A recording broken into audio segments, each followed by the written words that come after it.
Hey everybody, welcome to We Are All Geeks. I'm one of your hosts, Kenny, and to my left, I'm Felipe. And man, you know, we were coming out, we were ready to do Game of the Year. Right? And thinking we might that, still, yeah, but I think it's like, it's early in the new year. early January, and then Nothing happens. And then everyone came back from their holiday break and decided we need to announce some shit. Yeah. So, Ugh. It's been an interesting past few days. It's been an interesting past few days. Let's start with what might be the most interesting of it, and that is significant delays to pretty much every game we've been talking about, how excited we've been for the last few weeks. It's been a roller coaster ride for sure. Yeah. So Crystal Dynamics Avengers has been delayed to September out of May. It's early September. I believe it's that first week of September. Yeah, that one... Not too surprising. Not too surprising. Like, everything, even the good stuff we've seen of that was still, like, could have been better. Yeah, everything that they've shown, people that have played a little bit and whatever, they kind of talk about, like, I see something there, but it's still, like, really rough, or people were just really skeptical of the fact that it's like, man, it's going to come out in a few months, going to come out in 5 months. It's right there. I don't know. So I wasn't too surprised, but man, that wasn't the big news. That was not the big news. The start of the big news was Final Fantasy VII Remake getting pushed basically a month and a week from March 3rd to April 10th. Right. Which at first put it a week before Cyberpunk. Now this is Final Fantasy VII get delayed a month and them only saying we only need a month to polish it. I think bodes well for it overall. And delays in general, I believe we as a society have finally, as a community, have finally moved on from you delayed the game, you bastards. No, you're delaying the game for a reason. It needed to be delayed. It needed that polish. And that's what happens is that, that famous Miyamoto quote of like, the delayed game disappoints you. Good. Or like the delayed game disappoints you once, a bad game disappoints you forever. Yeah. So, I'd rather be delayed and be good than get, be a rush job and then be garbage that they have to keep patching and patching. I'm sure they'll patch, but I mean, at least everything that we've seen or they've shown from Final Fantasy VII was like, this is looking pretty good. Oh, this is looking pretty good. Amazing. So, like you're watching gameplay that looks like cutscene at this point. Yeah. Like it was revolutionary. So a month delay, it was like, I mean, it was 2 months away. They delayed it. I was like, man. And I remember telling myself like, well, this is a week before Cyberpunk. Like, yeah, I'm just not gonna. How depressed were you? Because I was pretty depressed that I was only gonna get a week with Remake. I told myself, I'm like, well, I know what Final Fantasy is. I'm super excited for it. Really want to play it. But I'm sure they're going to, change some stuff up or whatever, but I know what Final Fantasy VII is. Yeah. So in my mind was like, well, it's a week before Cyberpunk, and I want Cyberpunk more. So I'm just not going to pick it up right away. I'll just wait that week, and then I'll just start playing Cyberpunk, and then everything will be fine. And then nothing bad happens. So. Yeah, nothing bad happens, except... Dun, dun, dun. Cyberpunk got moved to September, a week after Avengers to be exact, which, from what I can tell, what I feel, I can finish Avengers in a week. Right. Like, I might be able to do that. There was no way I was finishing Final Fantasy VII in a week. I was scared I wasn't finishing Final Fantasy VII in that month. Right. Like, up to. I'm like, man, I feel the same way. We're gonna be rubbing real close there, Now I have time to play both these games. Hell, what this opens up to me is I might pick up Doom now. Right. I was gonna pick up Doom when it was coming out in November because it was coming out, a week or two after Pokemon and Star Wars. I was like, I'm not gonna deal with Doom. I'm not going to get to it. I'll get to it when I get to it. Now I'm looking at it like, March looks all right. It's a couple weeks, I think, before Final Fantasy VII. I can beat that game in time, and I'm so. This makes me more excited for the year because I'm going to get to play some more games. I mean, Cyberpunk just had to get out of the way of Final Fantasy. That's really what. I mean, no, I think their statement. No way, shape, or form. Yeah, no. They put out a statement basically their saying statement like, is this is the biggest game that we've ever made. This is the crown jewel for our studio. Mm-hmm. It needs to be perfect. So if we need to take a few more months to do it, that's what we're gonna do. Mm-hmm. You know, I mean, I appreciate the hell out of it, of them being like, 5 months to be exact. Like, that's not bad. yeah. No, Like, they on the statement that they put out, they say like the game's finished. You can Mm-hmm. play the game from beginning to end. Like you can do the stuff now. It's all polish. yeah. So always disappointing whenever they do any sort of delay, you know, but I'd rather see. Well, my question is though, with Cyberpunk now being so close to the end of the year, and we're having new consoles coming out at the end of the year. And they were, there was an interview I remember. I don't know what it was, or if it was a Twitter interaction, whatever it was, where they said, you know, a next gen version seems possible, but not at launch. And that was before the delay. Yeah. And so I'm wondering if that's still the case. I mean, look, September, there's no way a console's coming out in September. No, but I guess my thing is, like, it's close to the, probably, I would say, a month to 2 months away from new consoles is when that game will come out, Yes. right? New consoles will probably be out October, November is what I'm thinking. Mm-hmm. Well, I guess before Cyberpunk comes out, we'll know this, because what immediately I thought was,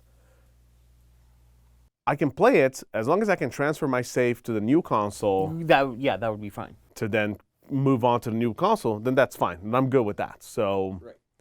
but now that just kind of opens up, like you were saying, it just opens up a lot more of the middle of the year. Like, I mean, we'll have Ghost of Tsushima coming out. You know, they said summer, but and that, I mean, depending on your interpretation, that could end up September. Like, Yeah. I'm wondering how bad Sucker Punch is. now going they're to be like, we're coming out September. Oh no. No. Yeah. Yeah. Yeah. It does open up the middle of the year a lot. It's kind of nice. I think I love the moves. I love that all these companies are taking care of their games. They're taking care of their own names and not getting tarnished by something that was rushed out. Yes, this is Feels a little different than before, years prior, where it's almost like, no, we have to come out at this time, you know, for whatever reason, and then they put it out and then they patch it later. It's almost like now, as we near the end of this generation, they're like, no, we're gonna take our time, and I'm sure there'll be day one patches for sure, but like the last time I think I seen anyone like not happy about a delay had to have been Uncharted 4. That was the last time I think people got upset at it, and then Uncharted 4 came out and was extremely good, and then the next one that I remember happening, the next delay, Horizon out of November into February, and everyone was sort of like, oh, okay, you're moving it out of holiday, you clearly need to finish that game. yeah. You know, so, okay, we're fine. And then from then on, it was everything else that got delayed was like, okay, yeah, get it done, take your time. I think it might have something to do with we waited a decade for Final Fantasy 15, so And we're like, fine, okay. yeah. But now, do you think anything else is gonna get delayed?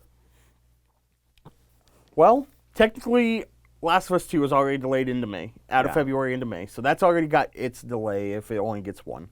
That's yeah, if it only gets one. I am wondering about that Ghost of Tsushima summer window now. Because the original rumor we had heard was it was going to be a PS5, PS4 cross title at launch of PS5. So does it just move to be that? Like, is it? Could it still be that? It's such a weird, like, we just don't know that much about that game, where, you know, it's almost like they announced it and then they went dark for a long time, and then they also show some more stuff, and it's like, oh, by the way, it comes out on summer. Like, I think I've seen 2 videos of this game, and it's a huge game, and I think we've got 3. well, but what I'm getting at is, like, Yeah. there's, by now, like, hell, there's more videos of Cyberpunk, you know, a game that's going to come out later. I feel like there's more information I can get out of the internet about Cyberpunk than I can about Ghost of Tsushima. So Right. just, I hope it doesn't get delayed. I guess I'll just put that out there. But I don't know. I don't want it to get delayed. I definitely don't want Last of Us to get delayed again, because now it's like we were so concerned that like the beginning of this year is going to be so crowded, and now everything's moving away to just crowds the end of the year, where now we're going to have new consoles and other stuff. Like I can't even imagine the other stuff that's going to get announced, the next few months, that it's now all going to be coming out around the same time. Yeah, it's interesting. We got to wait on some things. One of the things we can kind of stop waiting on, anyway. Good job. E3. Yeah, it's coming. It's coming. Yeah, in a few you months. know who's not coming to E3? Sony. Good job. Sony has officially bailed on E3 2020. It's interesting. I want to read their statement real quick, because their statement is not good. Yeah, they're like, nah, dog, we're good. They're like, nah. Let's see. We have great respect for the SA as an organization, but we do not feel the vision of E3 2020 is the right venue for what we are focused on this year. That could be taken a couple different ways. Yeah. For sure. I personally think because of new consoles are coming out, the E3, everything happens at a specific time. Like you have the different press conferences, they happen at specific times during, that Monday, and then, starts bleeding into Sunday and then into Saturday before it. But, they only go for about an hour or so, an hour and a half, because you can't go like that much more. And part of me wonders, because Sony and Microsoft as well, they'll probably have a huge showing at E3, that Sony's like, we'll probably do our own thing. Like I can see Sony and both Microsoft doing a big old event before E3, but then during E3, they'll probably just do a state of play like they did before, or hell, maybe they'll do, the week before or something, like their own press conference media thing that's 2.5 hours or something, Right. where they can really, do a deep dive in the new console and just show it all off. So, Yeah. It's interesting. They're definitely going to do that. We were already predicting they were going to do that. They were going to do their own thing. Part of, I don't know if it was part of the statement or what, but it kind of sounds like they're going to go and do a lot more of the consumer shows. Like they're going to go to more PAXs and stuff. And what's interesting about that is E3 is trying to become PAX. right, yeah. Like that's kind of tickets what and they're stuff selling like that. tickets. They're trying to do more activations and stuff like that. They're trying to become more consumer friendly. Why are you leaving that now? Then why are you trying to leave why aren't you cultivating what they're trying to do? That being said, like I'm excited if they're going to be going to more PAXs and more RTXs and stuff. If we're going to be seeing them more places, because Nintendo kind of did that with the Switch, where they were at all the PAXs with their Switch. They were Right. at RTX with the Switch. RTX Australia was the first time the public got to get their hands on the Switch. So, like, if this is their strategy, I'm all for it. It's just weird that. You think it'd be the opposite? Yeah, if this they're year. saying their vision's not the right place for us this year, but also. It really makes me wonder, because now it's like, by saying that their vision is not this, doesn't align with what they have, with what E3 is about. Like, what else could they be doing? Right, and so. Because Look, I like the strategy of going to PAX more. Like, full stop, I like that strategy. I don't know that Sony has ever had the big presence at PAX like Nintendo had with Switch and stuff, and even then they kind of slowed down. But I don't know. So if they're going to be doing that, if they're going to be going directly to the people more, that's awesome. And if they are going to do their own press conference, also awesome. You get to control that messaging. You get to control that timing. Microsoft already confirmed they are doing E3 2020. yeah. So, But because I thought for sure, like, I still believe that both Sony and Microsoft are going to do a big old press conference event thing in probably the next couple of months, and officially, like, go over the new consoles. yeah. So my idea, or at least what I thought they would do, is like, hey, here's our own, 2-hour event. here's what the box looks like, here's what the UI does, here's this, here's all the features, here's the controller, blah, blah, blah, blah, blah. Just kind of go through everything. Of course, I'm going to show games, but go through a lot of the hardware, a lot of this is the features of the console. A lot of the tech specs that they've been saying in Wired, but say that to everybody. Yeah, but then being like, hey, this has an SSD. Cool. This is how we use that now. Boom, start showing stuff, right? Have all that out. So then at E3, of course, what I was thinking is they'll show, at the conference, they'll show the stuff, or at their own conference. They show the console, they go over the specs and whatever, and then at E3, release date and price, right? And then also focus on games. Because by then, they would have already went over all the specs of the hardware, so now they can just focus on games. So without that, I still believe for both the new consoles, there's going to be a ton of games announced for all the new consoles. But I just if Sony doesn't do, I'm dumbfounded as to what is it that they could be doing that doesn't align, that the fact that, hey, they have a 1 year or a 1 hour, hour and a half press conference slot, that it's no, this is not what we want. It doesn't align, so we're not gonna go. Because they didn't go last year, but then they just dropped basically a Nintendo Direct style state of play, I think is what they're called, right? Yeah. That kind of did the same thing, and a lot of people were like, yeah, okay, that's fine.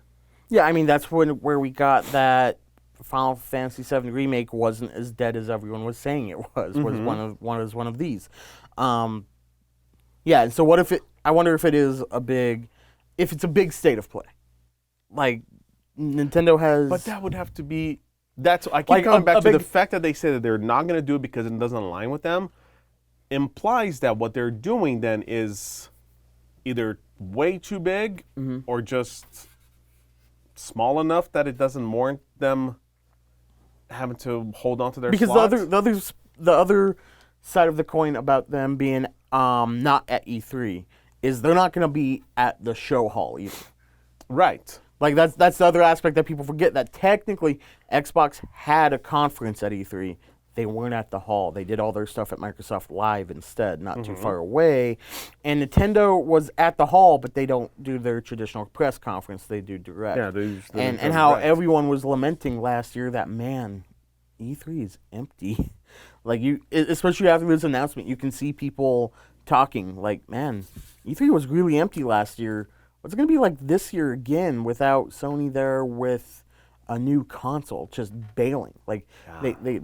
They showed off the logo and everything a couple weeks ago at CES, and now they're just we don't need E3. And I wonder if it's the same thing as when video games said we don't need CES anymore, which that's what begat E3. When all the video game companies started going to E3 instead, if we're gonna start seeing companies start doing that to E3, where we really don't need E3. I mean, Activision was long holding their own E3 conference. They don't anymore. I mean, there've been talk about how E3 is dying for probably the past 4 years. I mean, it's been dying forever, but they still had the same amount of conferences. They still generated the same amount of hype. That's less this year by far. We're knowing that someone who has a substantial amount, because that's what people were saying why Sony was skipping last year's, they didn't have anything to show. This year they got a lot to show. They got to show a lot off right now, and they're skipping. I wonder if it'll be interesting if now if Sony doesn't do a whole thing before E3 now, if maybe they are we're not going to do anything before it, we're going to do something around E3, but it's not going to be at the show, but it would be, like I said, either a couple days before, a week before, a week after, or whatever, of here's our own thing, come to this other place, and it's a gigantic event that is just, maybe it's too big for them to just fit at the theater and to have consoles out there or whatever. Right. But it's just, the reason, as it stands right now, the reason why E3 has been kind of really important is because it is the one time where almost all the video games come together, at the one place. There's press from all over the world. Mainstream media is also paying attention. So you get this huge amount of coverage, and for them to just like full on skip. Because that was the thing that you get in USA Today during E3. That's the only time any video games get into USA Today, the New York Times stuff. They get that kind of coverage is during E3, and we're not getting that now because they're not going to be there. I wonder if it's because when they announced the PS4, they did get that. Like when you announce a new console, you still get into USA Today. You still get that New York Times coverage, and you get that to yourself. Yeah. You do not share that headline with Microsoft. Like, it's not video game. It's not just bundled up like, hey, guess what? Video games are still a thing versus like Sony new console. So Sony has announced their new console to revolutionize games, or whatever their headline ends up being. Now, and Microsoft should probably be grateful that they moved out too, because they're going to get that headline during E3. Yeah. But yeah, we've been seeing this for years. Like, I think the first time I thought about it real hard about E3 dying was when EA decided they're going to do EA Play. They're not going to do anything on the floor or anything. They're having their appointments on a separate lot. Like, and they were having a consumer event. They were inviting people to it, and then E3 started doing that. It was the first time they did that was the last year that Sony was there, which, man, last time Sony was at E3, I want to reminisce about that conference because that was a damn good conference, man. Like, we got Resident Evil 2 Remake announced there, we got a Spider-Man trailer, we got a Last of Us 2 trailer, we Ghost of Tsushima trailer. They can put on a good show. Like, and it was an impressive show. Like, they had a bunch of people outside for the Last of Us 2 part, and then they went into a different segment for the Ghost of Tsushima, and then they went into the main theater where they showed off Spider-Man, and there was another game that I'm blanking on that was their one of their marquee titles. Which clearly made an impact. Yep, very clearly. But, I mean, I guess we'll see. You know, I'll be very surprised if they don't do anything before E3. But, you know, I'm sure we'll revisit this in a few months when... Death Stranding. Death Stranding. That was the other one. That game. Ugh. So you were right, made an impact. Yeah. All right, so now the last big piece of news was really announced today. Really came through today, and that was... That Dante is in Smash. I would have liked that so much more. Apparently that was a rumor. That was a rumor that was going around. I was kind of like, okay, that's fine. Dante's not in Smash. Sorry. Yeah, I walked all over your news. Well, let's start right there real quick. So, yeah, I would have been fine with Dante. I would have even... there was the rumor at the beginning was we were going to get Doom Guy. That was when the thing was first announced. Doom Guy was one of the guys that was rumored. We also had the rumor of possibly Minecraft Steve, that being a little bit of what they had to do to get Banjo-Kazooie in was promote Minecraft. And I was like, that's fine. I'd rather Minecraft just be a stage that changes all the time, but whatever. Sure. I mean, I'll take honestly, I'll take anyone. You know, like any third party. Like, just, it doesn't matter what it is. It could be something that I never think that it would ever be in Smash Brothers, and then it shows up, and I was like, sure, that's cool. Because the last thing I wanted was another character that looked like every other character that they put in. I mean, and that's the other thing, is when they first announced Joker, Sakurai, someone from Nintendo, I don't know if it was Sakurai, I almost said it was, but someone from Nintendo said you can expect every character to be kind of that left field as Joker. And I'm like, you mean it can be as left field as a character that has never appeared on your platform? Oh, yeah. like that's nuts to me. That is insane. So, you know, that's where the expectations are set. And then Kratos. And then, right? Oh my God. And then Master Chief, and they'll just fight it out. No, and so I'm thinking, okay. And then they do Hero, and I'm like, oh, okay, cool. That's a Square Enix character. That's cool. Banjo-Kazooie, also awesome, you know, rich Nintendo history that we never thought we were going to get. Banjo, between Hero and... There was another one. They did 5. There's Terry. Terry's the newest, Uh-huh. and who I love, and also kind of left field, like it's another one of those fighting game characters who I didn't ever expect to need to be in this. I don't Joker, remember. Banjo, No, Joker, Hero, Banjo, And Terry. Terry. That's Yeah, it. that is That's it. the 4. I thought Okay. there was one between Joker and Hero. And then 5, we get a goddamn Fire Emblem character.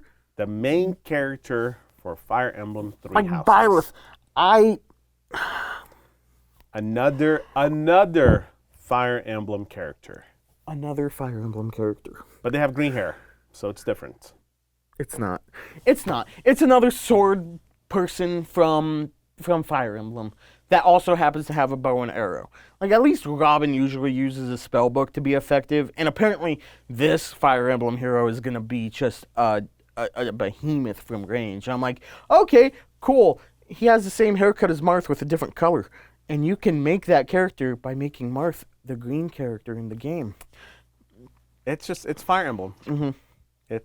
There's an awesome video from Polygon about like how to differentiate all the Fire Emblem characters, and they even talk about how like, oh yeah, the characters in Smash, and they show and they all look like the same character with just different outfits. You know, they all make the same face and stuff like that. And Well, and Schreier even posted a picture about Smash today, being like, "Oh yeah, it's Nintendo is such a rich company with so many different characters," and it shows a picture of Byleth with fighting Marth, yeah, and it's like those two characters are so indistinguishable, man. I just don't understand. It's for a game that just came out. It's a fantastic game.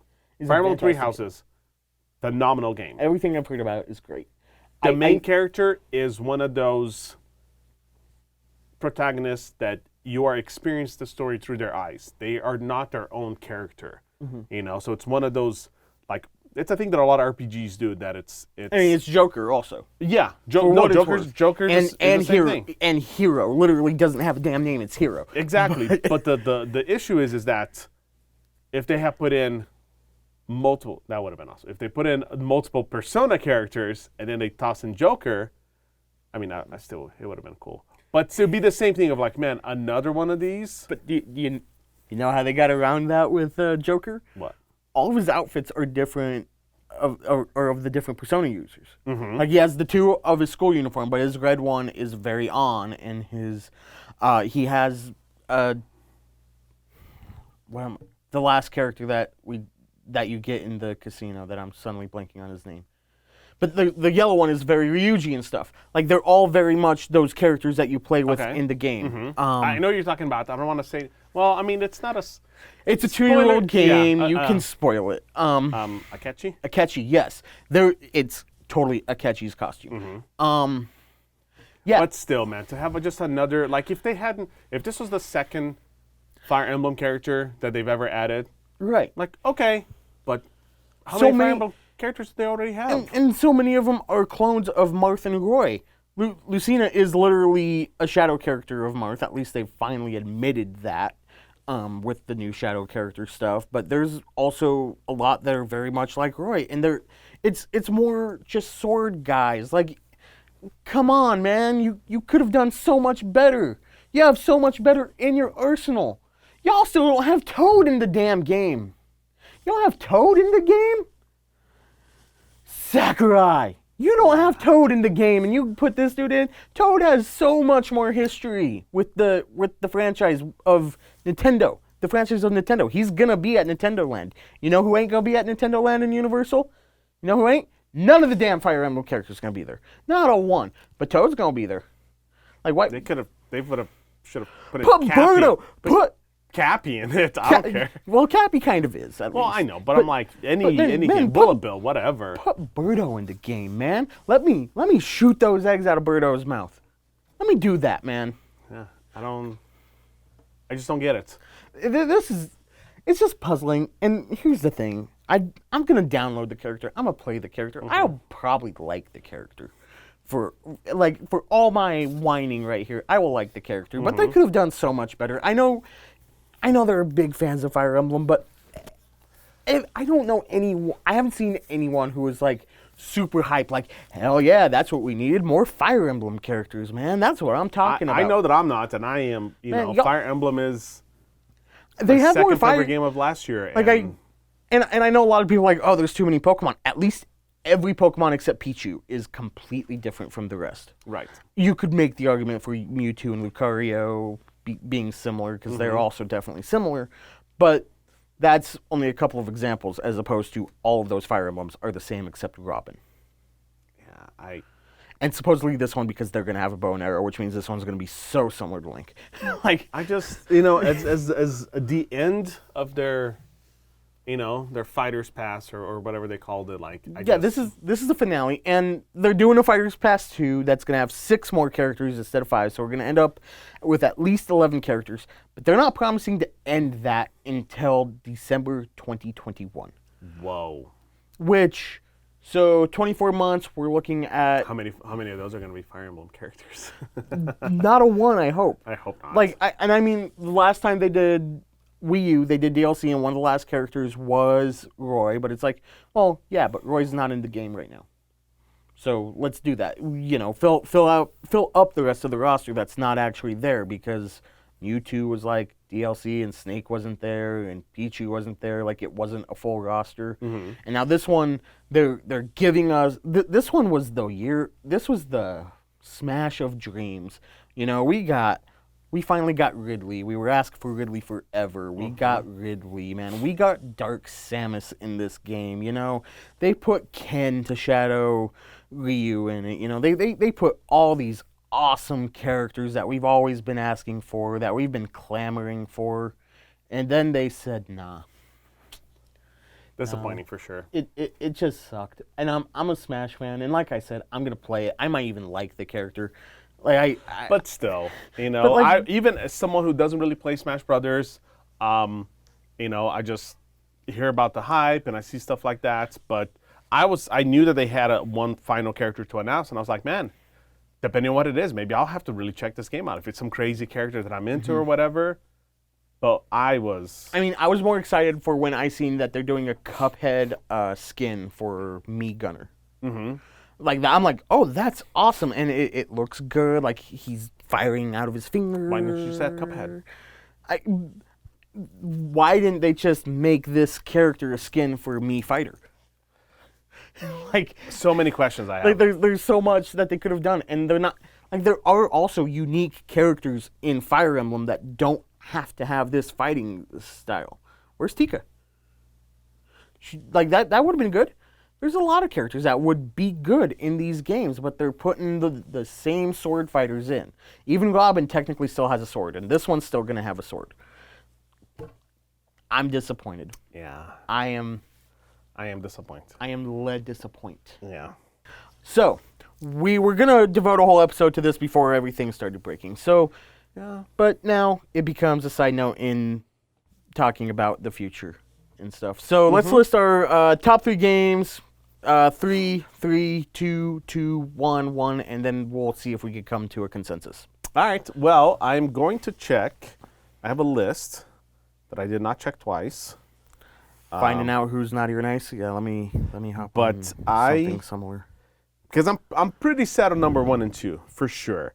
I'm just gonna do. So I wrote down all of the games that I played last year, and I can definitely spend an hour just honorable mentions, outside of the top 3.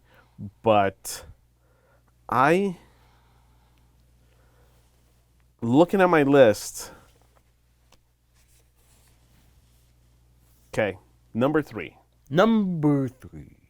Are you ready for number 3? Yeah. Do you want to go first? You want me to go first? Go first. Okay. Control. Okay.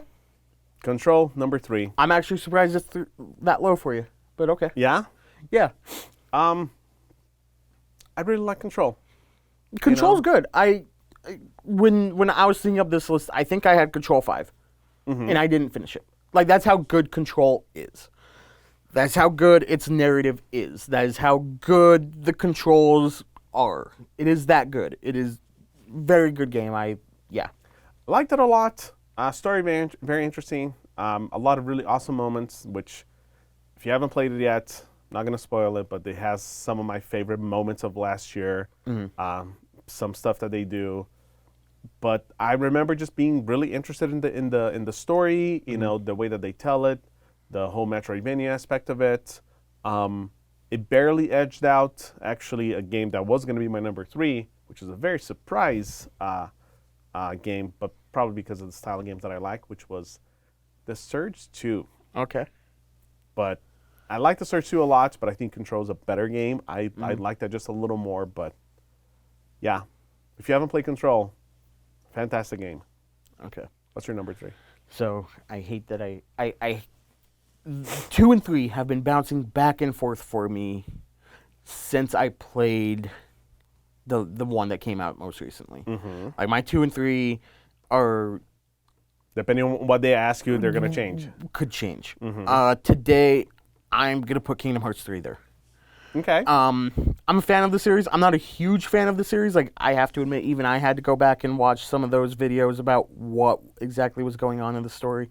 That's me. Because it is such a complicated story. It is. It really is. But it was a good game. I loved the control scheme, of course. You know, I love the hack and slash style. I loved the new, like, mechanics that they introduced, the form changes and stuff. Those were a blast. Like, if you can get enough while you're in the second form change, you can go to the third, and the third is just ridiculous. And I loved all of them. I loved all the worlds. You know, Donald Duck looked way too realistic for me, but that's okay.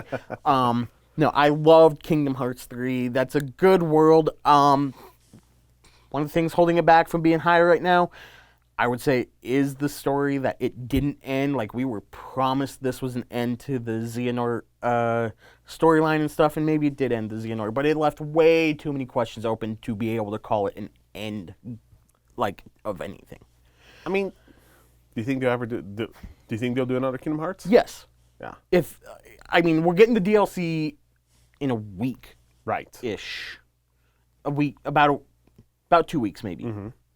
Week and a half. Let's call it a week and a half, y'all.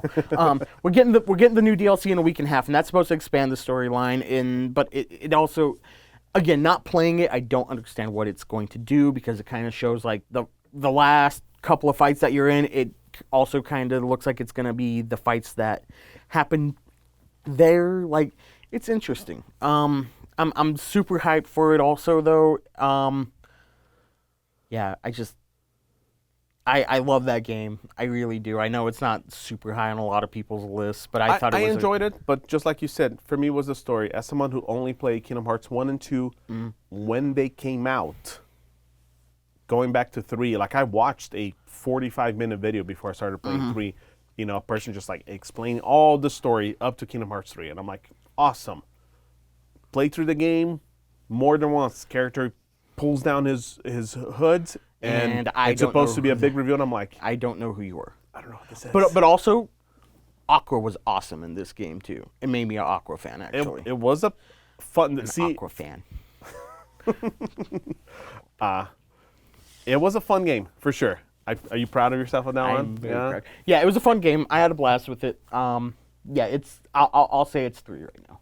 Okay. All right, 2. Number 2. Can I guess it? Sure. 3 houses. Fire Emblem, 3 houses.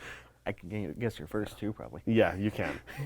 I've been very, this is not going to be for anyone that watches the show. This is not going to be a surprise of who all my games are, because Fire Emblem 3 Houses was my number 2, but my biggest surprise of the year. Yeah. As someone who was not, You weren't a Fire Emblem guy before. I've never played Fire Emblem in the past.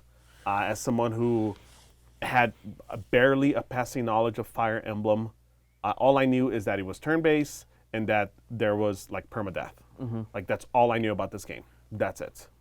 I decided to give it a shot, and I freaking love this game. As someone who also loves Persona, this game really, it was like this tactics Persona game.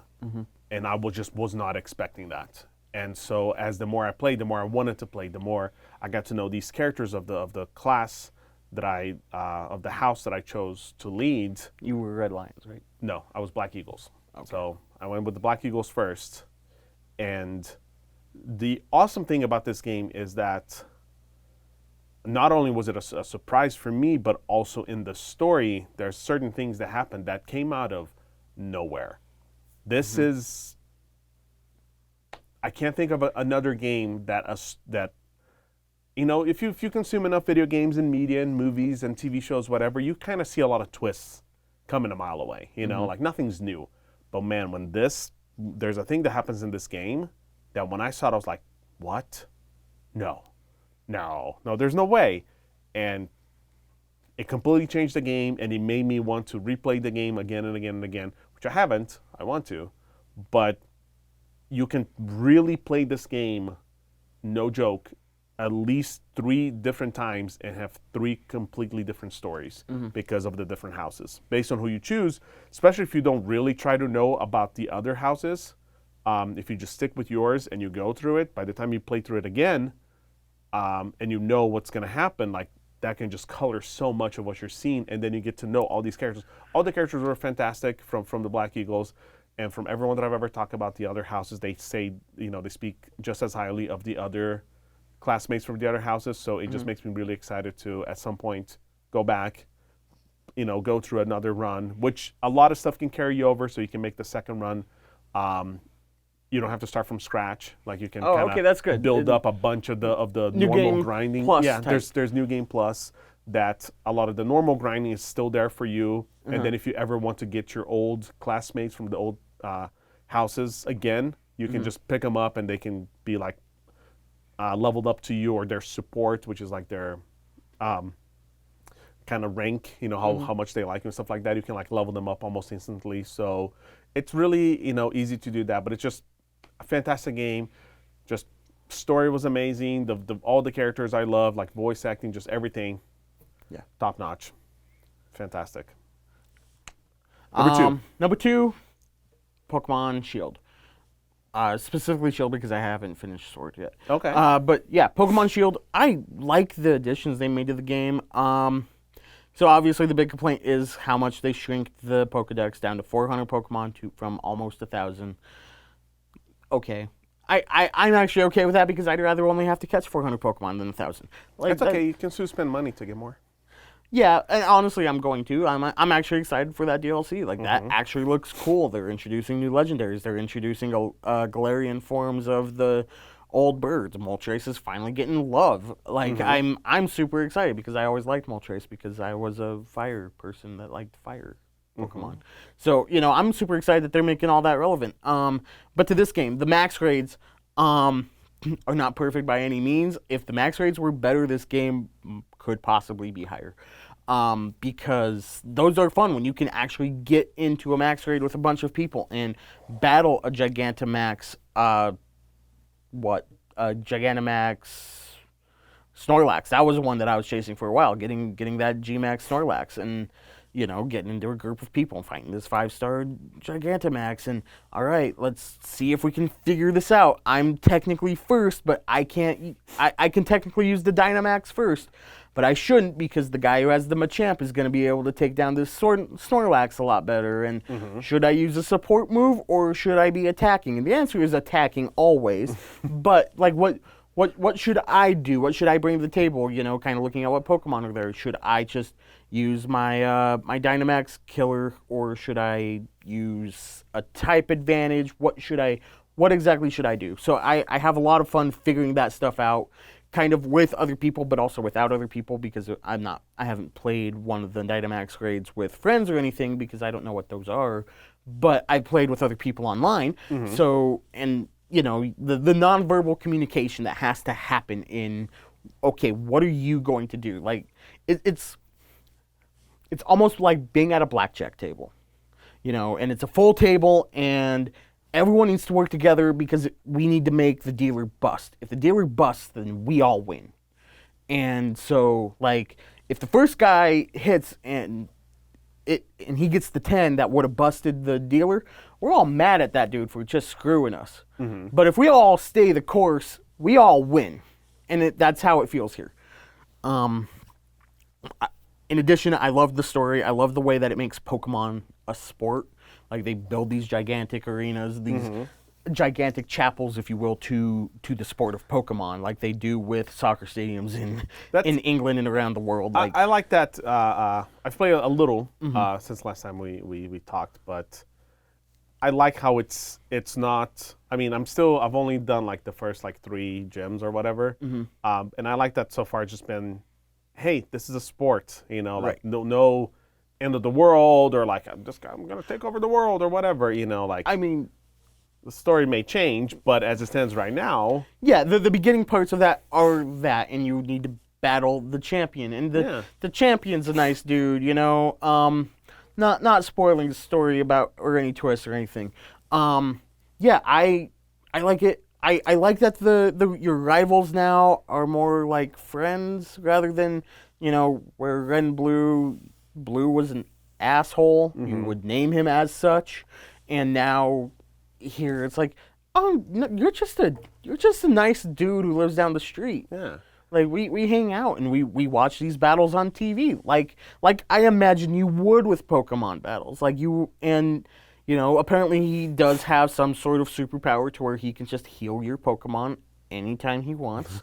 Like that's kind of strange. But besides that, yeah, I thoroughly enjoyed it. I liked the sport of it. I'm surprised how much I liked it.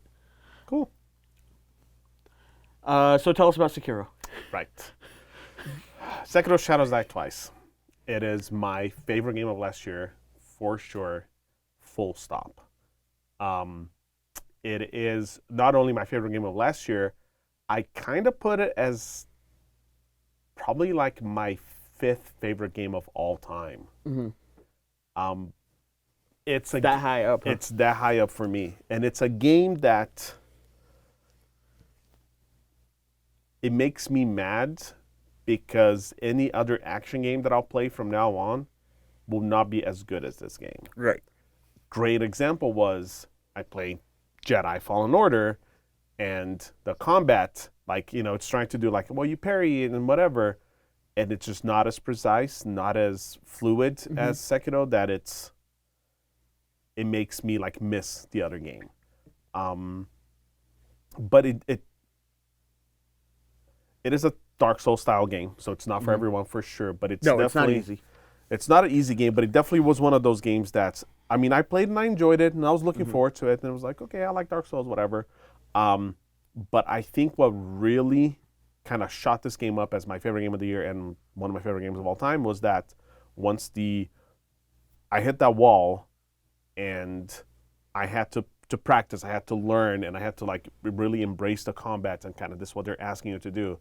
That once I did that and it clicked, that's when this game just took off for me. Right.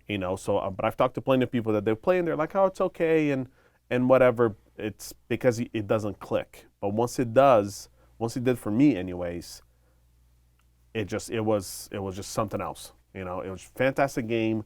Story is just one of those things that I couldn't tell you anything about it, really. It's just some weirdness. But it's just been a fantastic game. So I've talked about Sekiro more than once here, so I'm not gonna hash over. It's a fantastic. If you like the game. Dark Souls game, if you like an action game, if you want a challenge, you should definitely try that out. So. Cool. My number 1 is a game that you mentioned while talking about how good Sekiro was. It was Jedi Fallen Order. Yeah, I figured. Yeah.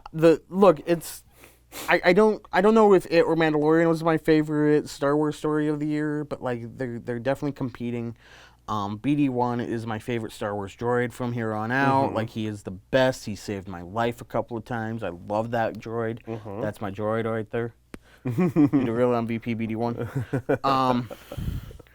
Yeah, so I love that. I dug the combat system. You liked him better than Cone Face? Than Dio? Yeah. Oh, yeah. That was probably my favorite line in the movie. Is that Cone Face over here? Yeah. Anyways, go on. Yeah, no, I dig BD1. Very happy about him. You had the complaint about the main character, bland white guy. That being said, he's the only bland white guy in the game. True. There's well, I'm not here to tear down any of the games. Yeah. Just I have still a fantastic game. My issues are aesthetically and just some decisions that they made that I'm like there are some bad decisions. I don't know about decisions, but it definitely came out buggy. It did not come out fully cooked. You know what?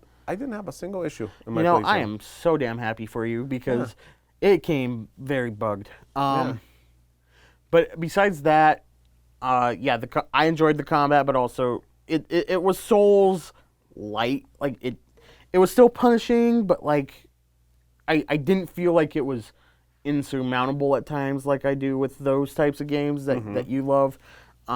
It never made me want to put down the controller. In addition to the story, made me want to go to the next part. Like made me want to figure the puzzle out. Like figure out, okay, how do I kill this person? What is the right parries? Like the final boss battle is a pain in the ass. It is not fun. As soon as I figured it out, though, man, I got an overwhelming sense of accomplishment. And no spoilers, but by God, that game rewards you for beating that final boss. Like that is my favorite moment in games this year, for sure. Is everything about that so good. The way the game turns into a horror story at the very end is amazing. Like it literally turns into you are running from the boogeyman. Yeah. He's going to get you. He's going to get you. He's going to get you. boy. Like yeah. So that's that's part of it. But yeah, it's not perfect by any means. Like I said, the bugs hurt. Like it's why I'm like, this does not win my game of the year for the last 3 years probably, but it came out this one, where it's just what I ended up enjoying the most because I did have a good time with it. I love the exploration that it had. It's a little bit. Stick with me here. It's a little bit Nier Automata, where I love Nier Automata. I do. It's my game of the year this year if it comes out this year. I love Nier Automata. It is a jack of all trades, master of none. And this game is the same. It never quite gets down to exploration perfectly, but it does it pretty damn well. It never gets the combat down perfectly, but man, it's still pretty damn good. You know, it never gets the customization stuff perfectly that I'm saying like ponchos suck. But the lightsaber stuff is dope. Like I love making my lightsaber, and the fact that it's some of the same tools you can use from the Star Wars land. Like that's cool. That you could actually maybe make a version of your saber in this game. Right. That's pretty cool. Like all of that. The way that it does or does not fit in the overall mythos of Star Wars, like it doesn't really change anything, but it does change how you see certain things in the universe. Yeah. Like, I mean, this is probably a lot of people's first exposure to the Inquisitors that are in Star Wars Rebels, and they're a big part in the Vader comics and stuff like that. This is a lot of people's first exposure to that, and Second Sister is an awesome exposure to that. Like, she is great. Like, you find out her backstory with Cere and all that. It's awesome. She's awesome. But, you know, I love the game. It is my game of the year. It's not my game of the year last year for damn sure, or the year before. It doesn't beat Horizon. It doesn't beat so many games of the last couple years. But it gives Uncharted 4 maybe a run for its money, which was a couple years ago. So I enjoyed it. You know, I had my issues. We talked about it when the game was was new. But yeah, I like the fact that it's like both of us have completely different. We do have completely different lists. So I don't know that we'll come into a consensus. I don't think we are coming to. Okay, what were your 4 and 5? So it would have been The Surge 2, and I have to look at my list again. So mine would have been Control at 4 and Katana Zero at 5. So Control is the only one that appears on both of our top 5. We might just make Control our game of the year. And I don't have much of a problem doing that as our consensus being Control. It would have been Jedi. Would have been Jedi? Mm-hmm. So out of the stuff that we talked about, the number 4 for me was The Surge, and then Jedi was number 5. So so technically, it could be. I guess technically, if we just were to rank our lists, then, you know. Well, Okay, Katana Zero at 4, Control at 5. Is that what I had? But you have Control at 5, and I have Control at 3. At 3, and so that's I have So that's 4 points. I if have we did Star that. Wars at 5. And I have it at 1. So that's 6. So what?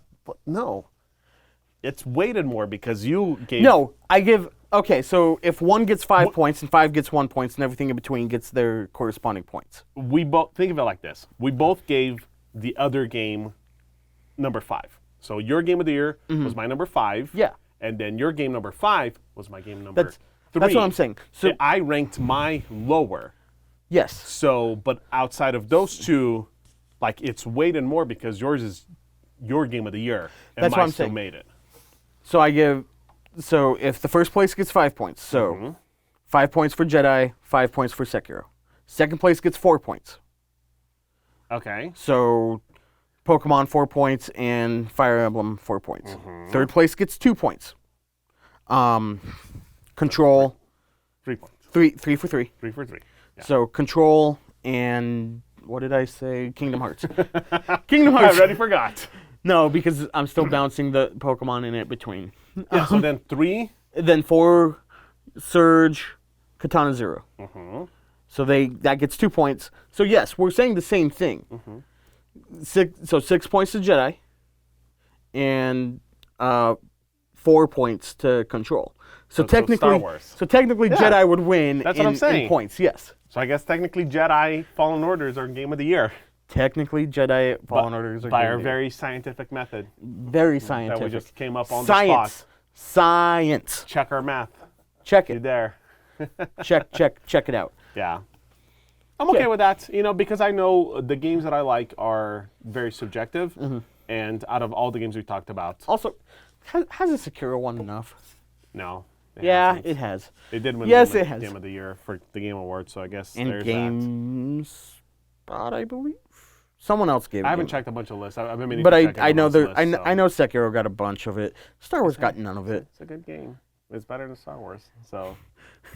Okay, well, how about we just agree to disagree? We put a wash on this one. We look forward to 2020 because 2020, man, it's already been a year. So let's look forward to that. Yeah. Yeah, cool. Cool. Well, hey, thanks for sitting through this with us, talking about the future and the past. What was your game of the year in 2020? What was your biggest surprise in the delays? What do you think about Sony skipping E3? And how pissed off are you about another Fire Emblem character? Leave them all in the comments. Please don't forget to like, share, subscribe. We appreciate it. Thank you for your support. And here's to a hell of a 2020, y'all. It's off to a great start. Yep. Have a good one.